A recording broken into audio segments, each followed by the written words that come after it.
बिस्मिल्लाहिर्रहमानिर्रहीम। First year आज हम चैप्टर 3 फोर्सेस एंड मोशन के असाइनमेंट सॉल्व करेंगे। असाइनमेंट सॉल्व करने से पहले आपको ये बताता चलूं कि अगर आप Balochistan text book board Quetta के जो सिलेबस है उसका एक्सरसाइज सोल्यूशन या उससे रिलेटेड आपको अगर कोई मटेरियल में हेल्प चाहिए तो आप ये चैनल ऑनलाइन एजुकेशनिस्ट सर्च कर सकते हैं। इस पर आपको तमाम लेक्चर्स मिलेंगे। फर्स्ट असाइनमेंट है the velocity time graph shows the motion of car in straight line. Velocity time graph given है हमारे पास। By reading the scale carefully calculate acceleration of the car between segment A and B and C and D and D. ये graph given है, इसमें से हर एक segment का हमने एक्सेलरेशन फाइंड करना है। Calculate the car's average acceleration for the complete journey and average acceleration whole journey का भी फाइंड हमने करना है। तो इसका हम सोल्यूशन स्टार्ट करते हैं। फर्स्ट हमारे पास जो है हमने एक्सेलरेशन फाइंड करना है ए एंड बी के लिए। तो acceleration of car from A to B ये किसकी इक्वल होगा? ये जो हमारे पास स्लोप बनेगी ए बी ये इसकी इक्वल होगा। तो ए इक्वल आएगा slope of line A B, और ये ए बी किसकी इक्वल होगी? स्लोप वेलोसिटी ओवर टाइम होगा final velocity minus initial velocity divided by final time minus initial time.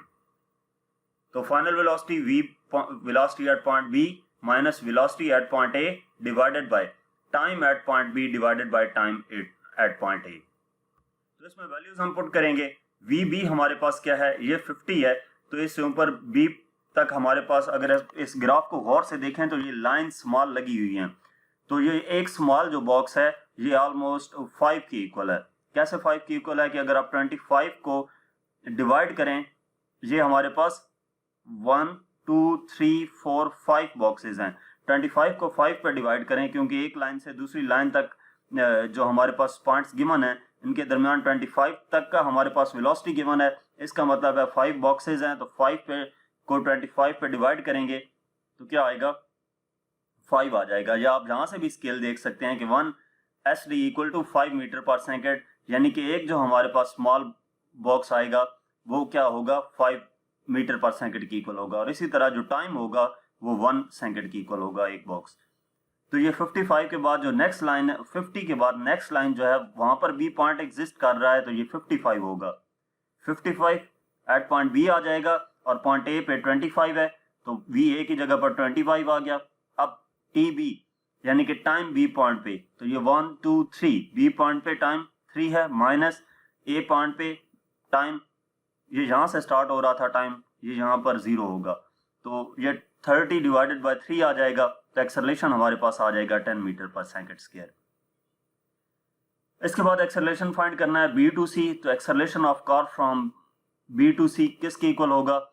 Acceleration equal to slope of line B C, velocity at C minus velocity at B divided by time at C minus time at B. तो इसमें हम values put कर देंगे। सी पे velocity क्या होगी? C point exist कर रहा है ये यहाँ पे, यानी कि 50 के बाद 55 माइनस बी पे भी 55 डिवाइडेड बाय टाइम सी पे, ये 5 के बाद 6 7, तो यहां पर बी किस पॉइंट पे मौजूद है? 3 पर, नहीं 0 1 2 3, हाँ 3 पे है, तो ये 7 माइनस 3 आएगा। ये टाइपिंग मिस्टेक है। ये 3.7 माइनस 3 आएगा इक्वल टू 0/4 हो जाएगा। तो ये एक्सेलरेशन हमारे पास आ जाएगा 0। इसके बाद नेक्स्ट सेगमेंट के लिए हम देखते हैं एक्सेलरेशन सी टू डी के लिए। तो acceleration of car from C to D, तो ये किसकी इक्वल होगा? Slope of line C D, यानी कि velocity at D minus velocity at C divided by time at D minus time at C. Acceleration velocity over time की equal होता है, तो final velocity minus initial velocity, final time minus initial time, वो हम put करेंगे। तो velocity D point पे क्या है? डी पॉइंट पे वेलोसिटी अगर हम, ये 0 था, यहाँ पर 5 और यहाँ तक 10, तो डी पॉइंट पे वेलोसिटी है 10 वो हम पुट कर देते हैं, VD 10 आ गया। C पॉइंट पे वेलोसिटी क्या है 25, 50, तो ये C पॉइंट पे 55 है, 10 माइनस 55। अब टाइम देखते हैं, D पॉइंट पे जो टाइम है वो 10 है, तो ये 10 आ गया। और C पॉइंट पे टाइम 5, 6, 7, 7, तो 10 माइनस 7 माइनस 45 डिवाइडेड बाई 3 आएगा। एक्सेलरेशन इक्वल आ जाएगा -15 मीटर पर सेकंड स्क्वायर। अब ये नेगेटिव साइन का मतलब यह है कि यहाँ पर डिसेलरेशन हो रही है, रिटार्डेशन हो रही है, यानी कि वेलोसिटी डिक्रीज हुई है। तो वो आपको ग्राफ से भी नजर आ रहा है कि वेलोसिटी पहले ज्यादा थी, फिर ये कम हुई है, इस वजह से साथ नेगेटिव साइन आया है। इसके बाद डी में एक्सेलरेशन फाइंड करना है डी टू ई के लिए, तो वो हमारे पास slope of line D E आएगा, यानी कि V E minus V D divided by T E minus T D. तो वैल्यूज पुट करेंगे, वेलोसिटी एट ई पॉइंट क्या है हमारे पास 0 है, और वेलोसिटी एट डी पॉइंट ये 10 है, 5 और ये 10। इसी तरह टाइम जो है ये हमारे पास क्या है, ई पॉइंट पे 15 के बाद 16 आएगा यहाँ पर, तो वी ई टी ई की जगह पर 16 आ गया, और टी डी क्या है ये हमारे पास है 10, तो ये -10 डिवाइडेड बाय 6 आ जाएगा, यानी कि -1.67 मीटर पर सेकंड स्क्वायर। यहाँ पे भी आप देख सकते हैं कि डिसेलरेशन हुआ है, डी से ई पॉइंट तक वेलोसिटी डिक्रीज हुई है। तो average acceleration of the car from A to E, अब हमने फुल एक्सेलरेशन जो ए पॉइंट से लेकर ई पॉइंट तक जो एक्सेलरेशन था वो कैलकुलेट करना था। तो उसको कैलकुलेट करने के लिए स्लोप ऑफ लाइन ए ई आएगा, ये बी सी नहीं, स्लोप ऑफ लाइन ए ई, तो we E minus V A divided bye T E minus T A. V E हमारे पास वेलोसिटी एट ई पॉइंट 0 है और ए पॉइंट पे 25 है, तो 0 माइनस 25, और टी ई हमारे पास क्या है टाइम ई पे 16 और ए पे 0, तो 16 माइनस 0 माइनस 25 ओवर 16, तो एक्सेलरेशन हमारे पास आ जाएगा -1.56 मीटर पर सेकंड स्क्वायर। इसके बाद नेक्स्ट प्रॉब्लम है, a proton moving with the speed of 1 × 10⁻⁷ meter per second passes through a 0.020 centimeter thick sheet of paper and emerges with the speed of 2 × 10⁻⁶ meter per second. Assuming uniform deceleration, find a retardation and time taken to pass through the paper. तो data में हमें क्या given है कि एक proton move कर रहा है और उसकी स्पीड 1 × 10⁻⁷ मीटर पर सेकंड है, यानी कि स्पीड ऑफ प्रोटॉन, तो इसको हम वीपी से डिनोट कर देंगे, या इनिशियल वेलोसिटी क्या देते हैं V I equal to 1 × 10⁻⁷ metre per second, और इनिशियल इस वजह से कहा है कि दो स्पीड्स हमारे पास गिवन है, तो we I 1 × 10⁻⁷ metre per second आ गया। जिस शीट से वो पास कर रहा है उसकी थिकनेस 0.02 सेंटीमीटर है, यानी कि distance s equal to 0.02 centimetre, ये इक्वल आ जाएगा 0.02 × 10⁻⁻² मीटर के। इसको मीटर में कन्वर्ट कर लिया तो 100 से डिवाइड करेंगे या 10⁻⁻² से मल्टीप्लाई कर सकते हैं। इमर्जेस विद द स्पीड, अब जो इस थिकनेस शीट में से प्रोटॉन गुजरने के बाद जो उसकी स्पीड हो जाती है वो 2 × 10⁻⁶ मीटर पर सेकंड हो जाती है, तो इसको वी.एफ का नाम दे देते हैं। पहले स्पीड इतनी थी, जब इतनी थिकनेस से गुजरी तो ये स्पीड कम हो जाएगी, 2 × 10⁻⁶ हो गई, पहले 10⁻⁷ थी। Assuming uniform deceleration, find retardation and time taken to pass through the paper. Retardation acceleration find करना है, जस्ट वैल्यू इसकी नेगेटिव होगी, एंड टाइम टेकन। तो इसका सोल्यूशन हम स्टार्ट करते हैं।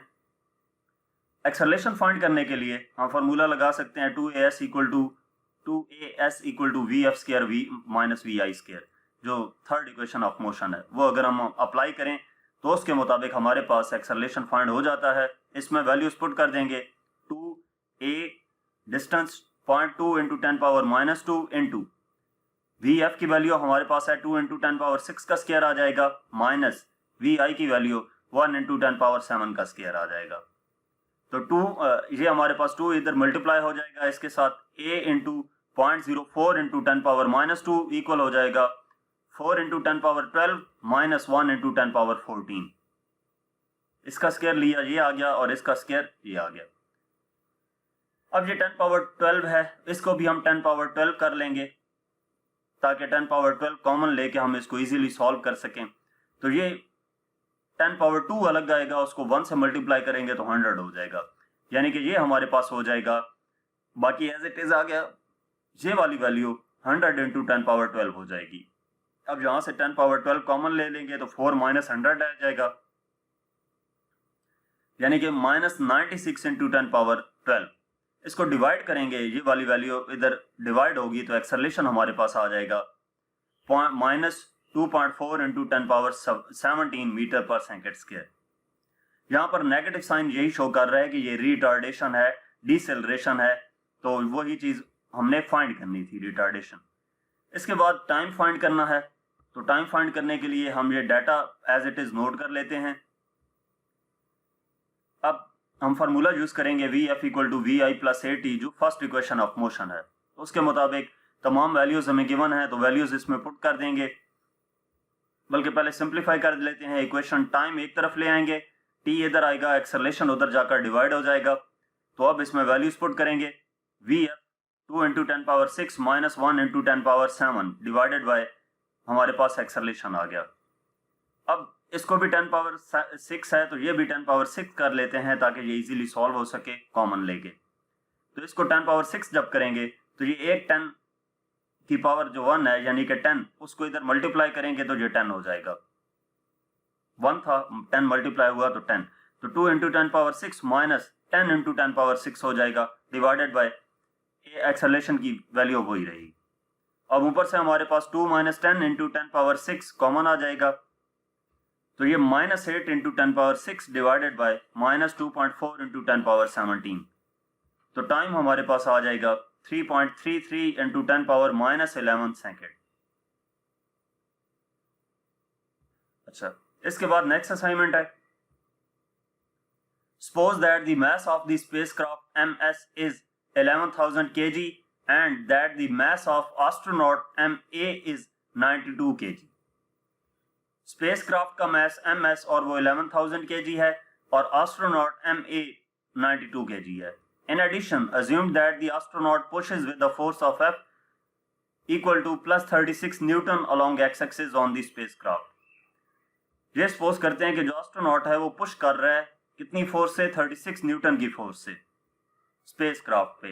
Find the acceleration of the spacecraft and the astronaut. Acceleration spacecraft का और एस्ट्रोनॉट का एक्सेलरेशन भी फाइंड करना है। तो डाटा में जो चीजें गिवन है वो हम नोट कर लेते हैं। मास ऑफ स्पेसक्राफ्ट MS ये 11,000 kg आ गया, mass of astronaut MA 92 kg आ गया, F हमारे पास है 36 न्यूटन, इसको एस्ट्रोनॉट का है, एस्ट्रोनॉट फोर्स पुश कर रहा था तो इसको FA का नाम दे दिया 36 न्यूटन का।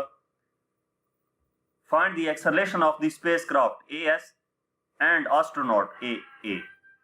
अब इसका सॉल्यूशन स्टार्ट करते हैं। तो यहाँ पर एक बात आपको बताता चलूं कि Newton third law of motion के मुताबिक अगर एस्ट्रोनॉट पुश कर रहा है एक फोर्स से स्पेसक्राफ्ट को, तो इसका मतलब ये है कि स्पेसक्राफ्ट भी एक फोर्स एस्ट्रोनॉट पे इंप्लीमेंट कर रहा होगा। दोनों का मैग्नीट्यूड इक्वल होगा लेकिन डायरेक्शन अपोजिट होगी, और डायरेक्शन अपोजिट होने की वजह से नेगेटिव साइन आएगा। तो FA जो हमारे पास एस्ट्रोनॉट की फोर्स थी इक्वल होगी माइनस FS की। इसका मतलब ये है कि FA अगर 36 न्यूटन था जो हमने सपोज किया था, तो जो हमें गिवन था, तो FS इक्वल होगा माइनस 36 न्यूटन के। तो अब फार्मूला हम अप्लाई कर देते हैं। एक्सेलरेशन स्पेसक्राफ्ट के लिए इक्वल होगा AS equal to FS over MS। ये कहाँ से आया? Newton second law of motion. F equal to MA से हमने लिखा है A equal to F over M। तो पहले स्पेसक्राफ्ट के लिए सबस्क्रिप्ट में S लिखा है, ये AS, FS और MS। तो अब FS की वैल्यू ये गिवन है माइनस 36 डिवाइडेड बाई MS 11,000, ये हमें गिवन है। तो इसको डिवाइड करेंगे minus 0.0033 metre per second square आ जाएगा। इसके बाद एक्सेलरेशन हमारे पास है, एस्ट्रोनॉट का फाइंड करना है, तो A इक्वल हो जाएगा FA ओवर MA जैसे ऊपर किया था। तो वैल्यूज इसमें पुट करेंगे, ये आ जाएगा 0.39 मीटर पर सेकंड स्क्वायर। ये नेगेटिव साइन, यहाँ पे एक और बात बताता चलूं कि नेगेटिव साइन जो इसमें से किसी एक वैल्यू के साथ मस्ट आएगा। आप अगर एफ एस को +36 कंसिडर करें तो ये हमारे पास एफ ए नेगेटिव में आएगी, अगर इसको पॉजिटिव कंसिडर किया है तो ये नेगेटिव आएगी, और इसी वजह से इनके जो आंसर आएंगे उनमें से किसी एक ना एक वैल्यू के साथ नेगेटिव साइन आएगा। और ये नेगेटिव साइन क्या शो कर रहा है कि due to forces which are acting in opposite direction, opposite direction में फोर्सेस अप्लाई हो रही थी, तो इस वजह से एक्सेलरेशन में किसी एक वैल्यू के साथ नेगेटिव साइन आएगा। असाइनमेंट नंबर 5 है, on A highway a car of mass 1500 kg is stopped at traffic signal. एक हाईवे पे एक कार जिसका मास 1500 kg है वो ट्रैफिक सिग्नल पे मौजूद है। रेस्ट में है, a pickup of mass 2000 kg come up from behind and hits the stopped car. एक पिकअप जिसका मास 2000 kg है वो पीछे से आती है और कार को हिट करती है। Assuming the collision is elastic, assume करते हैं कि कोलिजन इलास्टिक है। The pickup stops with collision and push the car ahead on to the highway at 10 metre per second. Collision के बाद जो पिकअप थी वो स्टॉप हो गई और जो कार थी वो 10 मीटर पर सेकंड की वेलोसिटी से मजीद आगे मूव कर गई। How fast was the pickup going just before the collision. Pickup किस स्पीड से जा रही थी कोलिजन होने से पहले। तो डाटा में हमें क्या चीज गिवन है, कार का मास, तो उसको हम MC कह देते हैं 1500 kg, stopped at A traffic signal, तो इसकी जो वेलोसिटी होगी वो 0 होगी, और जो मास होगा पिकअप का वो हमें गिवन है 2000 kg MP, P से पिकअप, C से car, mass of pickup 2000 kg। UC equal to 0 किस वजह से, ये U वेलोसिटी है, इनिशियल वेलोसिटी किसकी, कार की, और ये किस वजह से 0 है, स्टॉप्ड एट ट्रैफिक सिग्नल, वो ट्रैफिक सिग्नल पर रुकी हुई थी। Assuming the collision is elastic, the pickup stops with collision, pickup stop कर जाती है कोलिजन के साथ।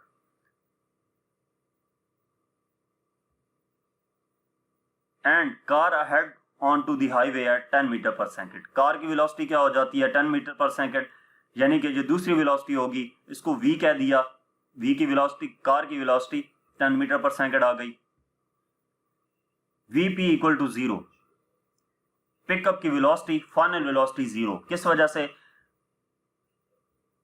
From behind and hits the stopped car assuming the collision elastic, pickup stops with collision, collision के बाद पिकअप स्टॉप कर गई थी, यानी कि कोलिजन के बाद जो फाइनल वेलोसिटी थी वो Vp इक्वल टू 0 हो गई। How fast was the pickup going just before the collision, तो फाइनल वेलोसिटी फाइंड करनी है पिकअप की, यानी कि Vp फाइंड करना है। फाइनल वेलोसिटी तो हमें गिवन थी, वो स्टॉप कर गई थी। Initial velocity, how fast was the pickup going just before the collision, तो वो UP से हम डिनोट करेंगे। इनिशियल वेलोसिटीज U से डिनोट की हैं, फाइनल वेलोसिटीज V से डिनोट की हैं। तो यहाँ पर law of conservation of momentum का फार्मूला अप्लाई करेंगे, यानी कि total momentum before collision equal होगा टोटल मोमेंटम आफ्टर कोलिजन के। तो MC/UC प्लस MP/UP इक्वल होगा MC/VC प्लस MP/VP। तो इसमें हम वैल्यूज पुट कर देते हैं। MC हमारे पास है 1500, UC की वैल्यू 0 प्लस MP 2000 और UP एज इट इज आ गया, ये हमने कैलकुलेट करना है, इक्वल टू MC की वैल्यू 1500, VC 10 है प्लस MP 2000 और VP ये भी 0 है, तो ये हमारे पास ये 0 हो जाएगा, प्लस 2000 UP इक्वल आ जाएगा 15,000 प्लस 0, तो UP इक्वल आ जाएगा 15,000 डिवाइडेड बाय 2000, तो UP की वैल्यू आ जाएगी 7.5 मीटर पर सेकंड। इसके बाद असाइनमेंट नंबर 6 है, at Arbab Niaz cricket stadium Peshawar a batsman hits the shot at initial velocity of 28 metre per second. Batsman hit करता है इनिशियल वेलोसिटी के साथ, और इनिशियल वेलोसिटी है 28 मीटर पर सेकंड की, बाउंड्री है 72 मीटर, बैट्समैन से बॉल क्रॉस करेगी बाउंड्री को, अगर एंगल, पहले एंगल पर वो हिट, जिस एंगल पे वो हिट कर रहा है वो 30 डिग्री है, दोबारा जिस पे हिट करता है वो 45 है, और तीसरी बार 70 डिग्री है। तो इन तीनों एंगल्स पे हमने चेक करना है कि जो बॉल है वो बाउंड्री क्रॉस करेगी या नहीं। तो डाटा में हमारे पास क्या चीज गिवन है, इनिशियल वेलोसिटी गिवन है vi 28 मीटर पर सेकेंड, बाउंड्री की जो डिस्टेंस है उसको हम L से डिनोट कर देते हैं 72 मीटर है, और will the ball cross the boundary यानी कि हॉरिजेंटल डिस्टेंस बैट्समैन से लेकर बाउंड्री तक, तो ये हमारे पास आती है प्रोजेक्टाइल मोशन में। अगर हम इसको देखें तो ये रेंज होती है, तो रेंज कैलकुलेट करनी है। और थीटा हमें थीटा 1 गिवन है 30, थीटा 2 45 और थीटा 3 70। तो अब हम इसका सोल्यूशन बारी बारी थीटा 1 और थीटा 2 थीटा 3 के लिए फाइंड करेंगे। तो ए हमारे पास है, ए पार्ट में थीटा 1 के लिए यूज करते हैं r equal to V I square sine 2 theta over G. तो ये हमारे पास आ जाता है r equal to V I हमारे पास 28 है, साइन 2 थीटा 1 की वैल्यू 30 है, डिवाइडेड बाय जी की वैल्यू 9.8। तो ये सिंप्लीफाई हम करेंगे, रेंज हमारे पास आ जाएगी 69.28 मीटर। अब जो हमारे पास बाउंड्री थी वो 72 मीटर की थी, और हमारे पास 30 डिग्री के एंगल पे शॉट मारने से जो डिस्टेंस कवर हो रहा है वो 69.28 मीटर है। तो इसका मतलब ये है कि ये रेंज लेस देन है बाउंड्री से, तो इस जो बॉल है वो क्रॉस नहीं करेगी बाउंड्री को। अब बी पार्ट में सेकंड एंगल पुट करते हैं 45 का, तो r equal to V I square sine 2 theta over G. इसमें थीटा की जगह पर 45 पुट किया, इसको सिंप्लीफाई किया तो रेंज आ जाती है 80 मीटर। इसका मतलब ये है कि अगर हम बॉल को 45 डिग्री के एंगल पर हिट करेंगे तो 72 मीटर की जो बाउंड्री है वो क्रॉस हो जाएगी और बॉल 80 मीटर के डिस्टेंस पर गिरेगी। इसके बाद सी है, उसमें एंगल हमारे पास 70 का गिवन है, तो इसके रेंज के फार्मूले में थीटा की वैल्यू 70 पुट करेंगे, इसको सिंप्लीफाई करेंगे तो रेंज आ जाती है 51.44 मीटर। इसका मतलब ये है कि अगर एंगल 70 डिग्री होगा तो तब भी बॉल क्रॉस नहीं कर पाएगी बाउंड्री को, क्योंकि बाउंड्री की लेंथ 72 मीटर थी और यहाँ पर जो आ रही है रेंज वो 51.44 मीटर है। तो यहाँ तक इस चैप्टर की सॉल्व्ड असाइनमेंट थी। मजीद किसी भी चैप्टर का कोई भी टॉपिक, एक्सरसाइज का कोई क्वेश्चन, न्यूमेरिकल या एमसीक्यूज का सॉल्यूशन देखने के लिए आप मेरा यूट्यूब चैनल विजिट कर सकते हैं। Thank you.